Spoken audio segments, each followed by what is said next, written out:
Guess who's back? It's me, Gracesandra. I am back for episode 13 of the Out Here Trying to Survive podcast. This podcast has not been filmed for 6 months, which is kind of hard to believe, but life lifed, and I'm back hopefully for good. So let's just get right into it. Speaking of 2025, I thought it'd be great to start the top of the year with our intentions and what we're trying to do for this year. How to gather ourselves and get ourselves together using just one word. I've been doing the word of the year for probably like 10 years or so, and it has really helped me. I thought it would be a great thing to pass along to my podcast listeners because I know that y'all are also trying to up level your life, trying to get better, trying to heal, trying to make better choices, all of the things that are sometimes just really difficult to do. Throughout the year, we lose focus, point blank, period. So let's talk about how to get this year together. So first, let me introduce myself. My name is Gracesandra. I'm an author, an activist, and an advocate. And I started the Out Here Trying to Survive platform in general because I was a multiple trauma survivor. And I was trying to survive getting out of domestic violence and a lot of previous trauma. And I was like, how do we as women of color not just survive but thrive and keep going no matter what? So that's what this podcast is here for. Just as a reminder, this podcast is a warm hug of solidarity from me to you. It is a hope-oriented storytelling space and a celebration of our resilience. Again, not just to survive, but to thrive. Welcome. If you want this year to be different, if you want this year to have a noticeable, marked difference than last year or maybe any other year before, keep listening. So this topic has been swirling around in my mind so much lately. I just ranted on my Instagram stories yesterday about how I'm trying to change my life in a lot of ways. There's just lots of ways that I feel like it is so necessary and so important for me to change things up. The last few years, several years, but the last 4 years I've been out of a domestic violence situation. And when I got out of that, I was very traumatized. And sadly enough, I was literally just starting perimenopause, or there was some overlap for sure. I don't know exactly when perimenopause started, but perimenopause has had a very big impact on my life. It's really impacted specifically the way that I function as a person with ADHD, the way that I function as a person with complex PTSD, and PMDD, which is premenstrual dysphoric disorder. If you're in perimenopause, sis, or if you're 35 plus, go get checked out. Number one, figure out if you're in it or not. Number two, just know that anything that affects the organs, being in perimenopause is going to, just know that being in perimenopause causes huge estrogen spikes and depletions, sometimes every month, sometimes every 2 months for shits and giggles. And all of that affects any organ in your body which uses estrogen, which is all of them. Okay, so if you have pre-existing conditions, no matter what they are, all of mine happen to be in my brain, they're going to get worse.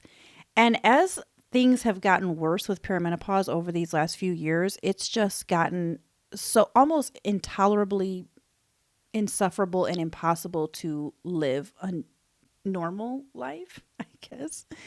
And I'm not, that's not hyperbole. That's not exaggeration. I am one of a certain percentage of women that perimenopause deeply affects. There are many women who can't even work when they're in perimenopause. And did you know, fun fact, maybe not so fun fact, that more women unalive themselves during perimenopause than any other time in their life, which is really sad, but I also understand. So in March of 2023, I came very close to unaliving myself. It was a dark, snowy night. I'm not even kidding. It was a dark, snowy night. I had just got done doing a shift order. I had left my full-time job previously. I forgot how long before that, like a year, I think over a year. But anyway, because I was having such a mental health breakdown. And, I had just done a shift order. So I was doing gig work and I had done this order for this little old lady. She had about $300 worth of groceries. If you've ever done Shipt or maybe used Shipt or any sort of grocery delivery service, you know that you can ask for substitutions or whatever. Even though I started early, I was like late for the drop off because she had so many substitutions that needed to be had. So I was on the phone with her the whole time, like, hey, they don't have this. Do you want this? I was still really new at it. It was a winter storm. Okay, I live in Southwest Michigan. There was snow. Everybody was going no more than 10 to 15 miles per hour. I got to her apartment. She lived on the 3rd floor with $300 worth of groceries, up 3 flights, and snow, dark, freezing cold. And on the way up, I fell. On the way up the stairs, I like tripped and fell, and one of the like cement stairs hit my shin, and it hurt really bad. And so I was limping. So I was limping up. It took me, I don't even know, a while to get all of those groceries into her house. And when I was done, she handed me a $5 bill tip on really what should have been about a $60 tip, 20%. Now, for those of you non-tippers, you're an asshole, okay? Just FYI. But if someone spends 2 to 3 hours grocery shopping for you, risking their life to drive it to you, carrying it up 3 flights of stairs in the freezing cold, please don't give them only $5, please. But anyway, I was so broke at that time, and there was just something about that exchange that made me feel so so worthless. I was in a time of PMDD. If you are not familiar, it's like the week before your period, where, for me at least, what I experience is very severe depression and unaliving ideations. Not all the time, but on a lot of months. So I was already during my PMDD week, and something about her handing me that $5 bill after I had done all of that and hurt myself. I don't know. I started scream crying in the car. It pushed me over the edge. And then I almost drove off a Interpass. I came really close. I was like, I'm just going to speed up and drive off I-94, basically. And then like fall into the expressway underneath. And I was speeding up, and then I just thought for a second, like, what if you land on the car of like a teenager or a mom with a newborn, and like, or just any car, and hurt someone else while you're trying to kill yourself? Like, find another way. Find another way. So I, like put on my brakes and skirted, and I didn't like hit it, or it wasn't that dramatic. I just, I stopped in time, but it was obvious I was on a trajectory, and so I stopped, and then I started crying all over again. Cause I'm like, what are you doing? What are you doing? It was the first time in my life I ever felt like I needed to or wanted to. And I did call a national suicide hotline. Stayed on the phone with them, with a woman for probably an hour and a half. And it was so helpful. So shout out to the National Suicide Hotline. It really was. I was past the point that I was going to do anything, but it was so helpful to have that level of support. So anyway, needless to say, things have been really rough as a result of perimenopausal changes in my life. And every single year in the last 4 years, I've been in a constant trajectory of growth, a constant trajectory of healing, a constant trajectory of trying to get my life together. And it's a slow process. I mean, healing will not be rushed. But I think I'm getting closer and closer to the idea, to where I want to be. And in 2024, I feel like I experienced so much healing. It's really hard to explain. Because when you know, one of those things where it just, you feel a sense of like greater peace and greater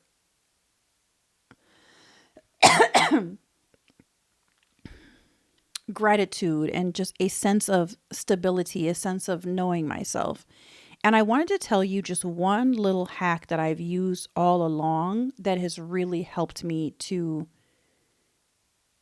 continue this slow growth process. And the reason why I wanted to emphasize that is because if you follow me on TikTok or other mediums, then you know that like my growth process is, I'm kind of like one of those up 5 stairs, down 2, up 3 more, down 2, up 5 more, down 3.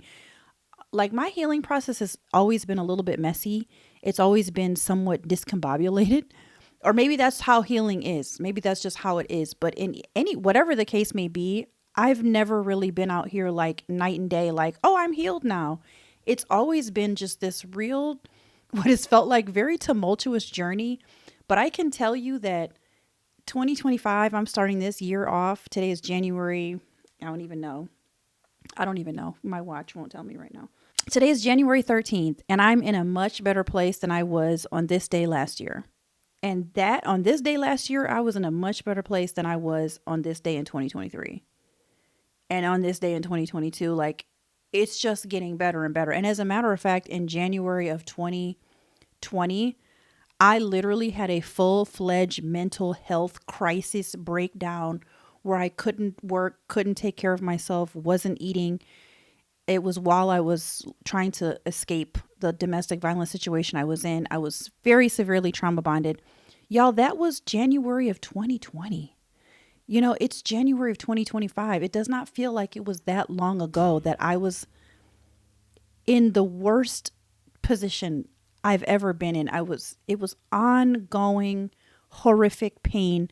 And that was like cumulative from the years prior of being married to him. It was just I would never wish that state of mind that I was in on even him, even on my worst enemy. He's not my enemy now, but you know what I'm saying? Like, I still wouldn't wish it on anybody.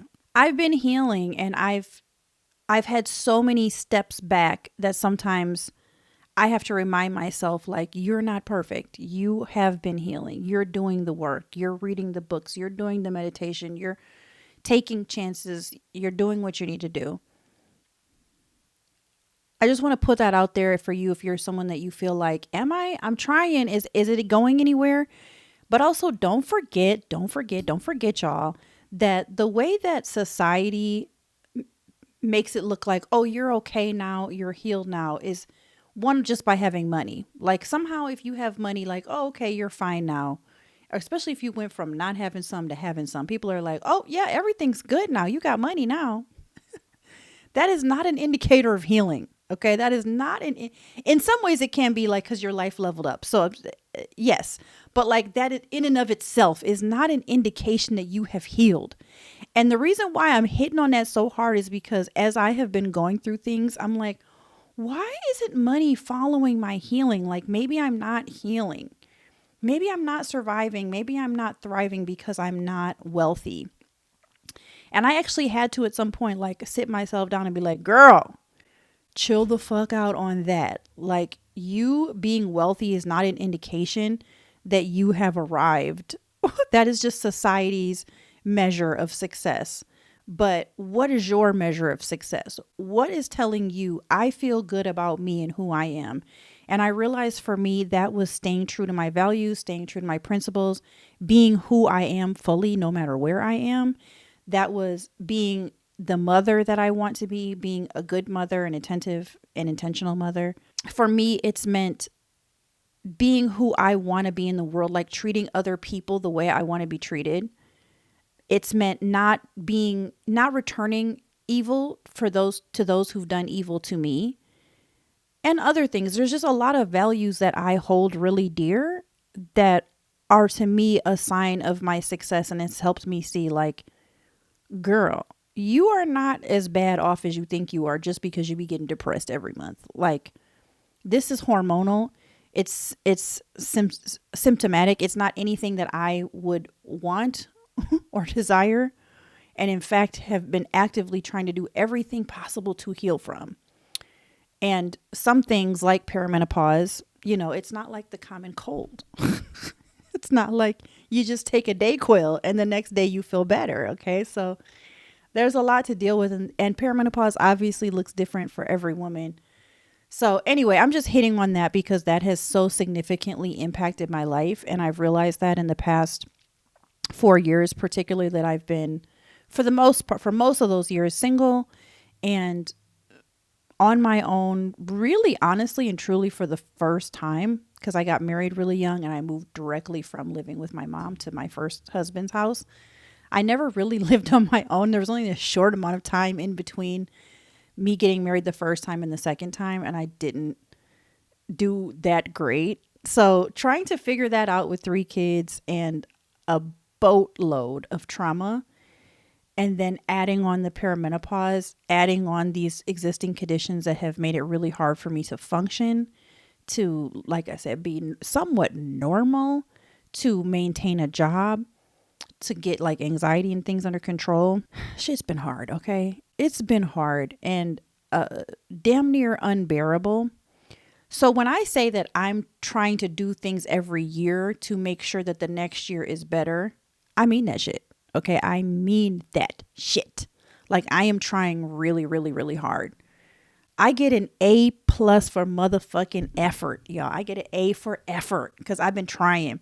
So I want to share with you how just one strategy has really helped me to take my life and keep up leveling it little by little by little by little. So it's called the one word. It really starts with intentionality. Intentionality suggests purposefulness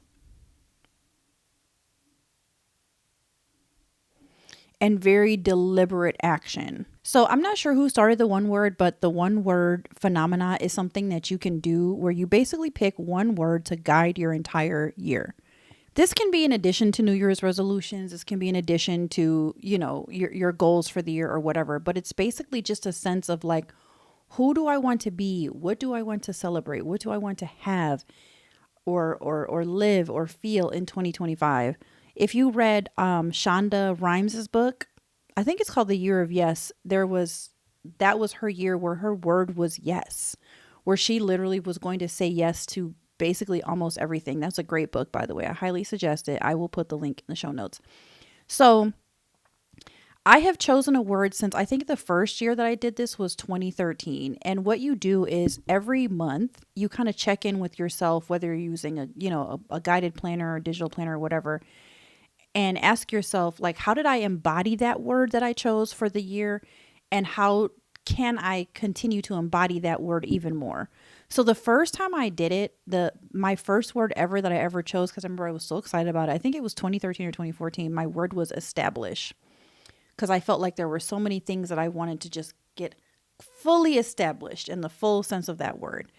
I don't remember all my words from 2013 up until now, but I do remember last year's. Last year's was stability, and I do remember the year before that it was joy, because I was just starting to like experience some of the euphoria after you finally get out of a DV situation and you're feeling like, oh, I got this, I can breathe. You're not like in deep knockdown, drag out pain anymore. Anyway, so last year's stability was my word, because in 2023, that was my first full year of not working full time. And I don't even know exactly like how I survived financially, because I was doing just gig work as often as I can. I felt like I could not work full time.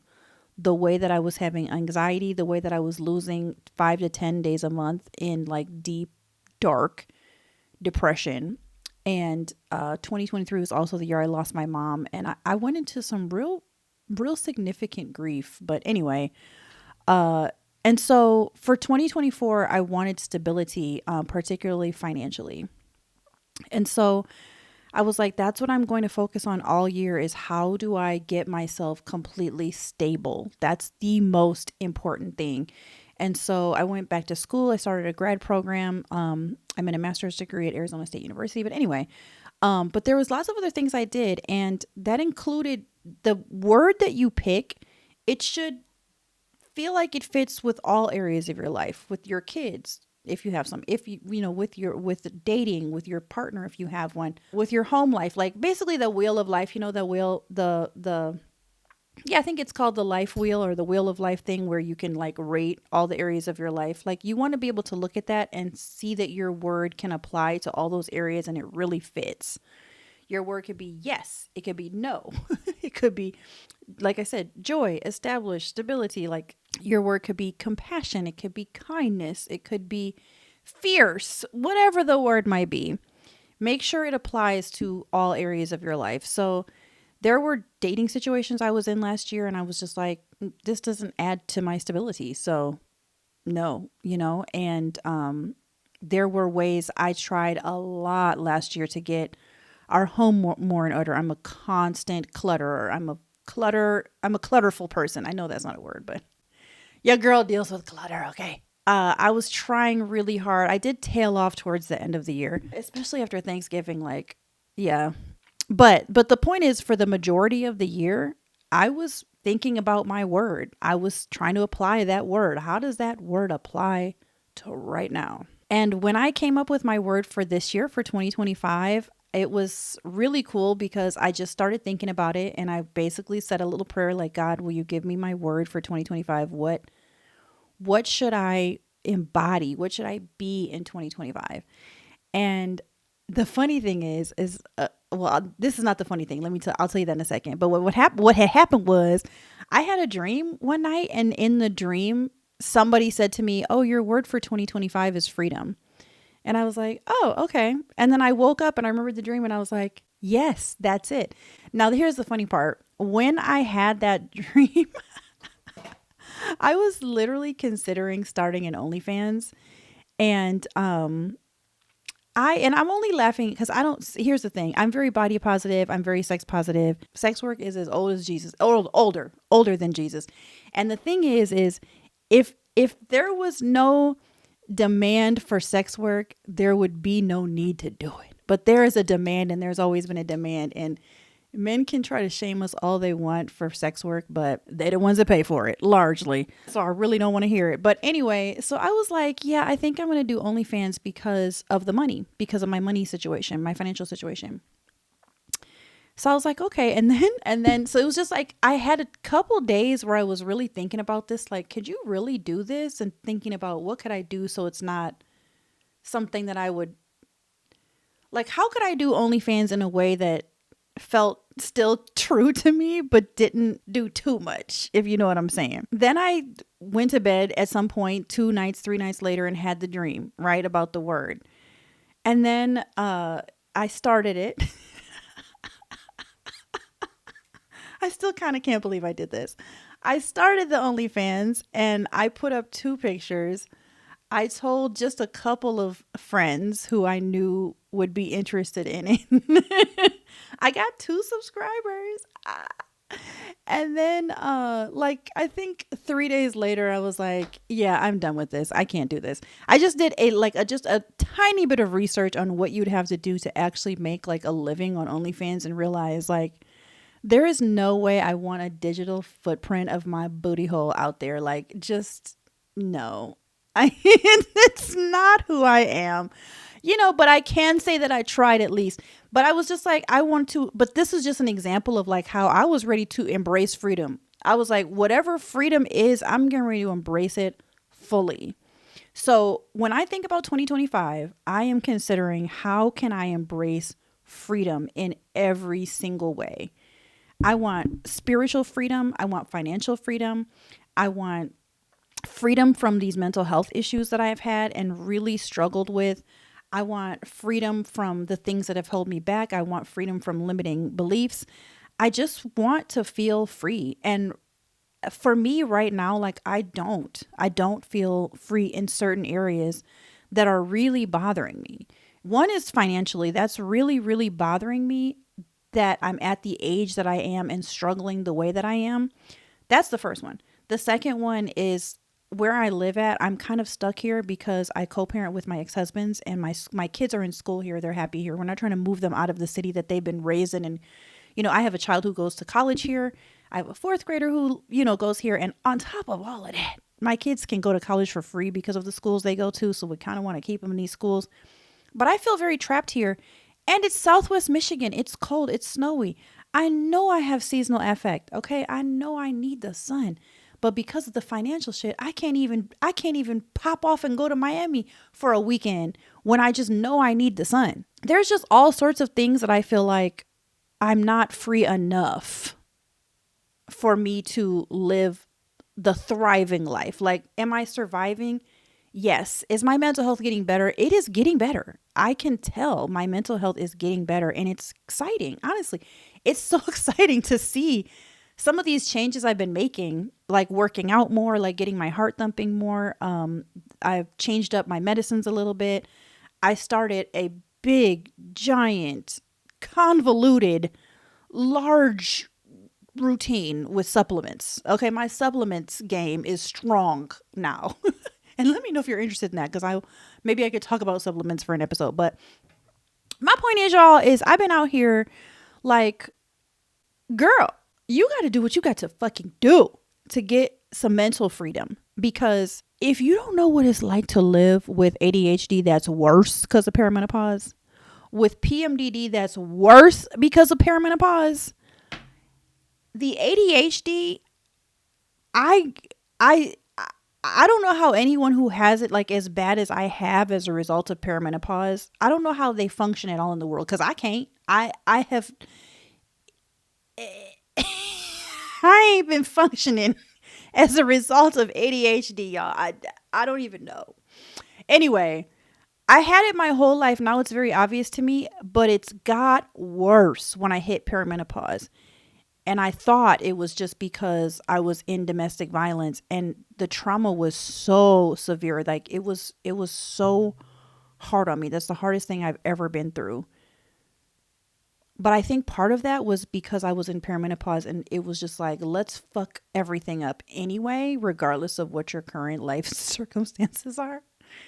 So when I say I feel a little trapped, that's what I mean. And I need freedom. I need to pursue freedom at all costs.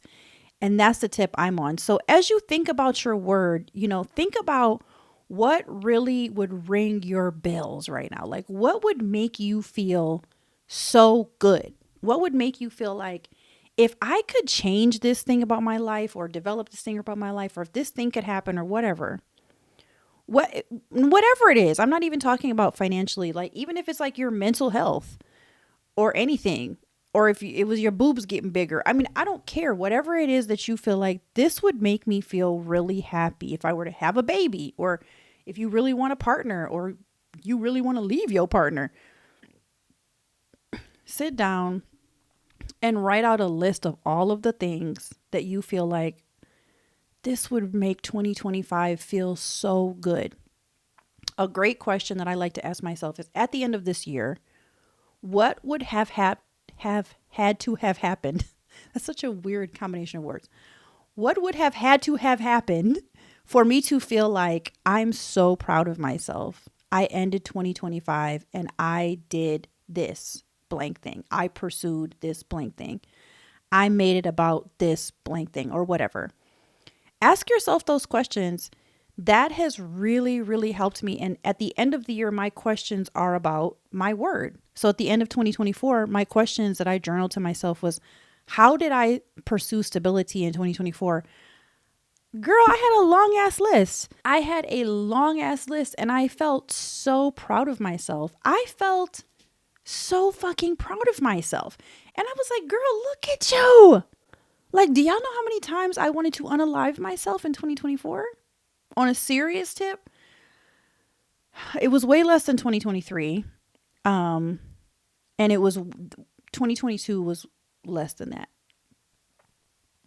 No, I'm sorry. 2022 was more. 2022 was the worst year.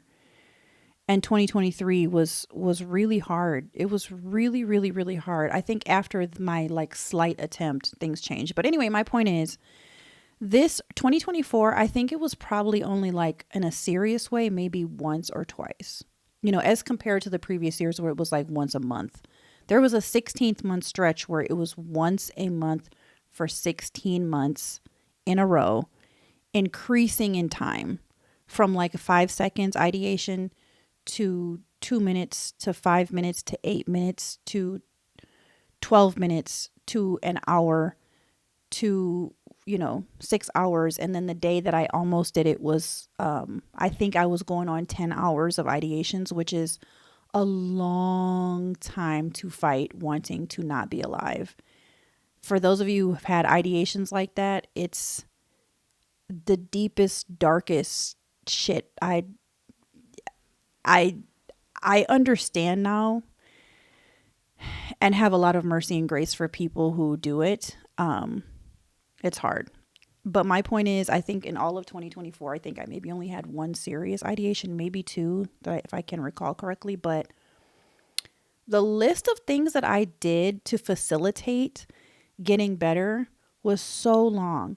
And y'all, that's part of why when I was thinking about 2025, I was like, freedom feels like so perfect and such a great word for me, because look at what I've done in 2024. Like, look at what I accomplished over this entire year with having the intentionality to do so. Like, that's a beautiful thing. That's just so beautiful. So it gave me confidence for this year. We're going to have just a quick little break. A word from our sponsor, which is me. This episode is sponsored by Grace, actually Memoirs of Love, Faith, Loss, and Black Womanhood. This is my book. If you're on YouTube, yes, this is my face on the cover. This is a compilation of some of my most favorite blog posts and things I wrote since the year 2005. I was a mommy blogger for a while. Go get that book on Amazon. It's very highly rated and well loved. If you already have your word, please leave it for me in the comments. I would love to know what it is. And if you don't have it yet, girl, get you one right now. I really hope this year that you find your word that guides you and leads you to the fullest version of yourself, the fullest, most peace-filled version of yourself. And when you find it, or if you already have it, please leave me a comment and let me know. Or you can email me at grace@outheretryingtosurvive.com. If you aren't yet, please do me a huge favor and subscribe to my YouTube. Leave me a like on this video. And if you're on Apple, Spotify, or elsewhere, please leave me a review. I'm really trying to grow this podcast. I'm relaunching. I would love it. It would help me grow so much. You can follow me on all the socials at Out Here Trying to Survive or Grace_Sandra_, and join my newsletter list. It's only monthly and I will never spam you, I promise. Just remember that this time is going to pass anyway. If you don't have a word, or if you don't have any intentionality or any goals, or I doubt anybody's in that boat, but like if you don't have a good chunk of intentionality at this age, sis, like your year is just going to pass and it's going to feel like bleh. Anyway. But let this time pass with a lot of thought and intentionality, and I guarantee you're going to feel better. So please ask those questions. Thank you again for listening, and I will see y'all in the next episode. Bye.